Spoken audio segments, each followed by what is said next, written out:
شیخ Saadi فرماتے ہیں میں رود بار کے جنگلوں میں کھڑا تھا تو ایک آدمی چیتے کے اوپر سوار تھا، ہاتھ میں سانپ کا کوڑا پکڑا ہوا تھا، تو میرے قریب آ کے اس نے بریک لگائی نا جب، تو میں ٹھٹر گیا، ڈر گیا۔ تو وہ مسکرا کے کہنے لگے وہ صاحب جو چیتے پہ سوار تھے، سعدی ڈر گئے ہو؟ تو میں نے کہا بات ہی ڈرنے کی ہے، پہ چیتے پہ تم سوار ہو، ہاتھ میں سانپ کا کوڑا پکڑا ہے۔ تو سعدی فرماتے ہیں وہ بزرگ مسکرا کے بولے سعدی تو خدا کا ہو جا، خدا کی خدائی تیری ہو جائے گی، تو ہو کے تو دیکھ ان کا، پھر نوکر ہو جائے گی ساری خدائی تیری۔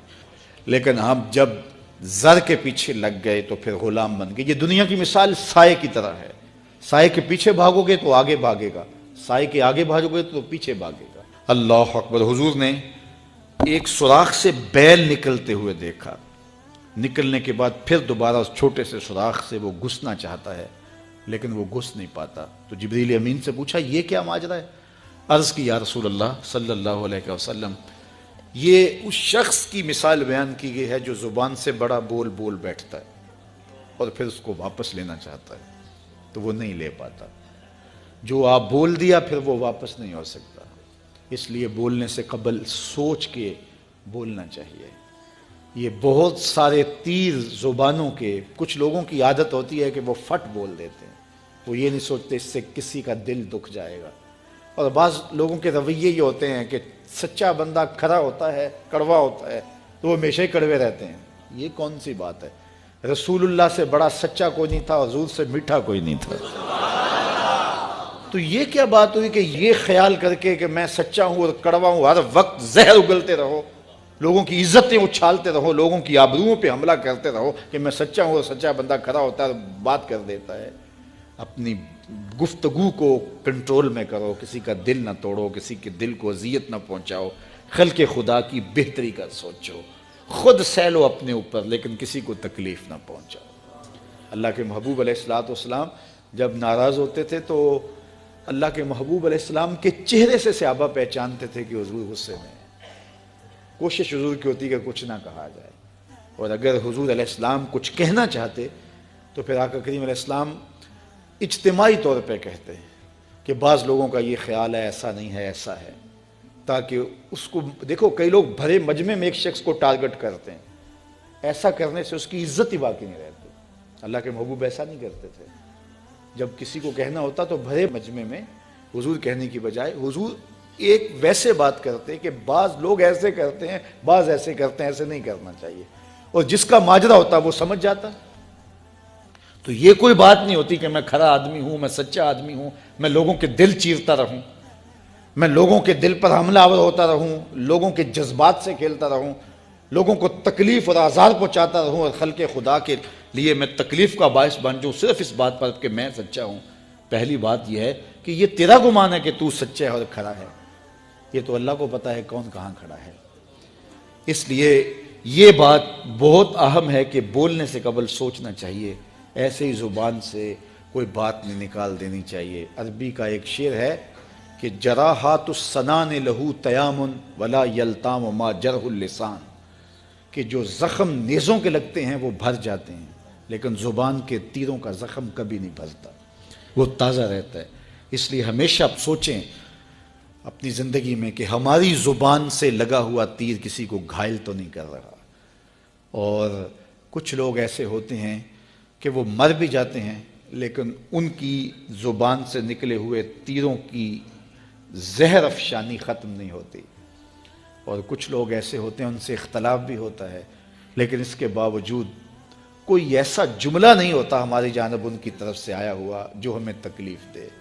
اختلاف اپنی جگہ ہوتا ہے لیکن جب وہ خیال میں آتے ہیں، جب وہ تصور میں آتے ہیں تو نفرت کے شرارے نہیں پھوٹتے، محبت ہی پھوٹتی ہے۔ اس لیے ایسے بن جاؤ کہ لوگ تمہیں سوچیں، تمہارا خیال کسی کو آئے تو ساتھ پیار کی خوشبو آنے لگ جائے، نفرت کے شرارے نہ پھوٹیں کہ کوئی تمہارا خیال کرے تو اس کو تمہاری زبان کے برستے ہوئے تیر آنے لگ جائیں، تمہاری نفرت انگیز باتیں ان کو ستانے لگ جائیں، اور وہ تمہارے خیال سے، تمہارے گمان سے، تمہارے تصور سے وحشت کھانے لگ جائیں۔ نہیں، خوبصورت زندگی گزارو، اپنی زبان کو کنٹرول میں کرو، اپنی زبان کو قابو میں کرو۔ ام المومنین سیدہ عائشہ رضی اللہ تعالیٰ عنہ فرماتی ہیں کہ ایک دن حضور کا دریا رحمت جوش میں تھا اور حضور نے فرمایا عائشہ جو مانگنا ہے مانگ لو۔ میں نے عرض کی یا رسول اللہ اگر آپ اجازت دیں تو میں اپنے باپ حضرت ابو بکر صدیق رضی اللہ تعالیٰ عنہ سے مشورہ نہ کر لوں کہ میں نے کیا مانگنا ہے؟ تو فرمایا کہ جاؤ مشورہ کر لو، مشورے کی اجازت بھی ہو گئی۔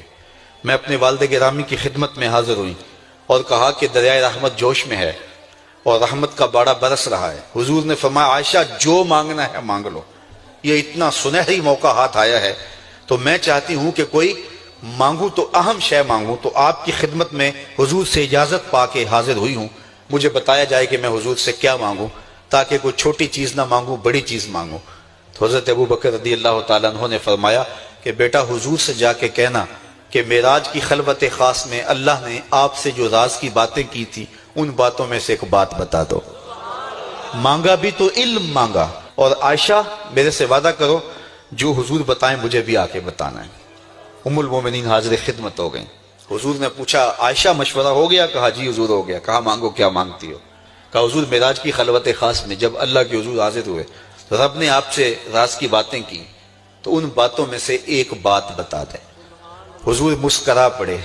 اس بات پہ مسکرائے ہوں گے میرے یار غار کا انتخاب کیسا ہے، یا اس بات پہ مسکرائے ہوں گے کہ راز کی بات بتا دوں تو راز راز نہ رہا، لیکن وعدہ کیا تھا۔ کہا عائشہ سنو، جب میں قرب خاص میں پہنچا تو میرے مالک نے مجھ سے راز کی جو باتیں کی ان میں سے ایک بات یہ تھی، محبوب تیری امت میں سے کوئی شخص کسی شخص کا ٹوٹا ہوا دل جوڑ دے تو میرے اوپر لازم ہے بغیر حساب کے جنت عطا کروں۔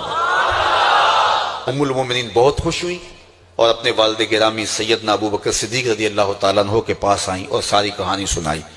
بہت خوش تھی، لیکن حضرت ابو بکر صدیق رضی اللہ تعالیٰ عنہ نے سنا تو رونے لگے۔ تو ام المومنین سیدہ عائشہ رضی اللہ تعالیٰ عنہ نے عرض کیا میرے والد گرامی یہ بات رونے والی تو نہیں ہے، ہم بسا اوقات کسی دکھی کے کام آ جاتے ہیں، کسی کا دکھڑا بیٹھ کے سن لیتے ہیں، کسی کی ڈھارس بنا دیتے ہیں، کسی کے کام آ جاتے ہیں، یہ تو بخشش کا بہانہ ہاتھ آ گیا اور آپ اس پہ رو رہے ہیں۔ تو فرمانے لگے عائشہ اس کو معکوس بھی پڑھو، تصویر کا دوسرا رخ بھی دیکھو، اگر کوئی شخص کسی کا ٹوٹا ہوا دل جوڑ دے تو بغیر حساب کے جنت میں جائے گا، اس کا دوسرا رخ یہ ہے اگر کوئی کسی کا دل توڑ بیٹھے تو سیدھا جہنم میں جائے گا۔ میں اس بات پہ رو رہا ہوں کہ ہم سے کسی کا دل نہ ٹوٹ گیا ہو۔ تو آج کی اس مجلس کے اندر کیا یہ دو باتیں میں اور آپ اپنے پلے باندھ سکتے ہیں؟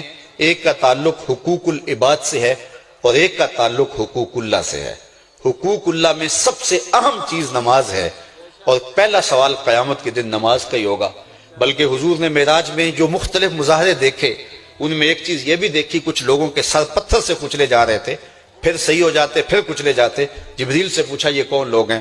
تو کہا آپ کی امت کے یہ لوگ وہ لوگ ہیں کہ جن کے سر نماز سے بھاری رہتے تھے۔ نماز کا کہو نہ بے نمازی کو، تو وہ پہلا بہانہ تو یہ لگائے گا کہ میرے کپڑے ٹھیک نہیں ہیں۔ میرے بزرگ فرمایا کرتے تھے تیرے کپڑے کیسے پاک ہو سکتے ہیں؟ تو رب کے حضور جھکنا نہیں جانتا، آ اس کے حضور جھکنا سیکھ لے، وہ تیرا لباس بھی پاک کر دے گا، تیرا دل بھی پاک کر دے گا۔ تو دوسرا بہانہ یہ ہوتا ہے کہ ہفتے کو شروع کروں گا جی، پہلی تاریخ سے شروع کروں گا۔ یہ وہ بندہ کہہ رہا ہے، ہفتے کا وقت وہ دے رہا ہے جس کے پاس ایک لمحہ بھی اپنا نہیں ہے، جس کو یہ نہیں پتا کہ اٹھنے والا اگلا قدم کہاں ہوگا۔ وہ کہتا ہے انشاءاللہ ہفتے سے شروع کروں گا، فجر سے شروع کروں گا۔ میاں اللہ کے حضور بلاوا 5 وقت ہمیں آتا ہے، حی علی الصلاۃ حی علی الفلاح۔ کتنے بدبخت ہیں کہ جو اس پکار کے اٹھ کے اس کے حضور حاضر نہیں ہوتے۔ 5 گانا نماز شعار زندگی بنا لو، اور ہم یہ پکا عزم مصمم کر کے اٹھیں، اتنے زور سے ہم ارادہ کریں کہ شیطان بھاگ جائے، ہماری ہوا سے بھی بھاگ جائے۔ یہ تو اتنے پختہ ارادے کے ساتھ عزم کر کے جو ہے وہ آج ارادہ کر کے یہاں سے نکلے ہیں کہ وہ فجر کے وقت ہمیں بہکانے میں کامیاب نہ ہو، ادھر اذان پکارے ادھر ہم دوڑتے ہوئے اللہ کے گھر کی طرف پلٹ آئیں۔ ہم یہ عزم کریں کہ آج کے بعد نماز نہیں چھوڑیں گے۔ اللہ مجھے آپ کو 5 گانا نماز کی توفیق نصیب کرے، اور ہمیں توفیق نصیب کرے کہ ہم کسی کے دل شکستگی کا سامان نہ کریں۔